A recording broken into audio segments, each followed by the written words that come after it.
You're back on the air with Eric and Robin Gagnon of We Sell Restaurants. We operate the largest restaurant brokerage company in the nation based on the number of listings, transaction count, and volume.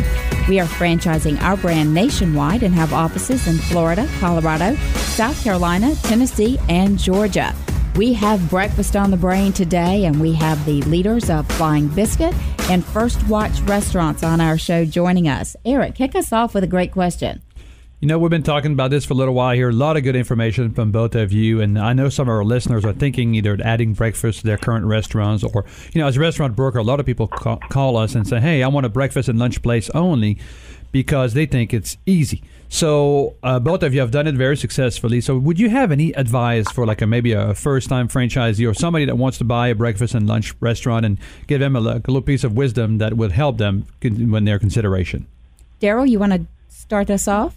Yeah, I think anyone considering getting into any business, whether it be breakfast or not, location. Make sure you've got the right, location picked out. Make sure it makes sense from a budget standpoint. Make sure your quality of food is top notch and you've got the right people in your kitchen that are preparing it. And make sure your environment is very comfortable. The one thing that I think people like about the Flying Biscuit is that it's a very comfortable place to come in. It's not very loud. It's not, 5,000-6,000 square feet. It's not very big. It's small. It's quaint. It, connects with the neighborhoods that we're in. And I think that would be my best advice. Real estate, finding good people to prepare your food, having a good menu, good quality product, and making sure that your environment is very welcoming to your guests. Okay, Chris, how about you? Well, I think it's one thing to start out, focused on breakfast, brunch, and lunch, and it's another to add it into an existing restaurant. A lot of concepts, including, large national concepts that have almost unlimited resources, it's not as easy as it seems to add it. So if it's somebody looking for just a breakfast, brunch, and lunch opportunity, there are a lot of pluses to it because of, you manage one shift, the food cost benefits, but, it is difficult for people to understand being closed for a certain day part, typically the most,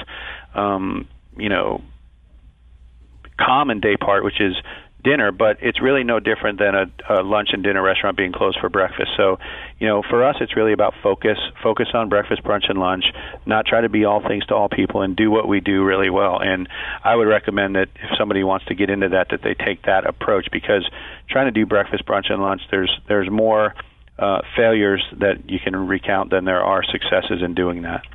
I would definitely agree with you there. And what I hate to see in this business is there happens to be a trend that comes out. It gets quoted in 2 or 3 national magazines, and then everybody rushes to that trend.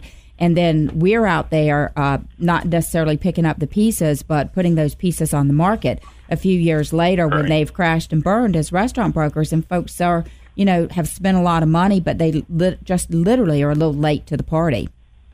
Exactly. Right. I wanted to ask, I know both of you have things that you do that creates a tie to the community. And Flying Biscuit, you do some volunteering, fundraising, and donations. How do you integrate into the communities for your franchisees?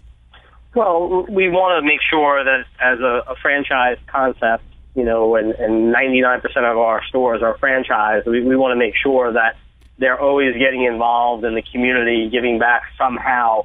And that in today's day and age, it's so important for building a business of any kind, but certainly a restaurant, because the donation of food and your time goes a long way. A lot of concepts out there, they say we put a portion of the proceeds towards this charity or that charity. And I think everybody's done that, but we really push our franchisees to give back to the community and pick a few different charities that have to do where you can feed, the volunteers and feed the participants and feed, so it really gets to the people who are doing the work to make that charity tick. And we've been very successful with doing that with all of our franchisees, and certainly in the Atlanta community, we do a ton of that all the time, giveaways, comp food, whatever you want to call it, but it's constantly giving back to the community, and I think people appreciate that who are part of that community, because we're very proud to promote that on our website and our social media, as well as promoting that in our restaurants. That's great. Chris, you want to weigh in on that? Sure. We take a two-pronged approach. We try to leverage our national scope, being in 16 states, and support an organization on a national level, which we've chosen Share Our Strengths, No Kid Hungry campaign, and we do donate a portion of every kid's meal sold to No Kid Hungry every year. But really, our focus is on the neighborhoods that we're in. That's really where our business comes from. It's the people that we are, our neighbors and our friends, and our most of our dollars are spent in the local markets on sponsoring youth sports and health initiatives. We sponsor and host a number of runs and walks, and we have our own half marathon and 5K here in Sarasota, where we feed over 5,000 participants with breakfast once they complete the run. So there's a lot of things that we do to integrate ourselves into the local communities. That's great. How about expansion? I know breakfast, it's really hot right now, but there's still forecasts for huge growth across the country, in the coming years. Where are both of you focusing your future growth for expansion? Darryl? You mean as far as geographically? Or? Yes.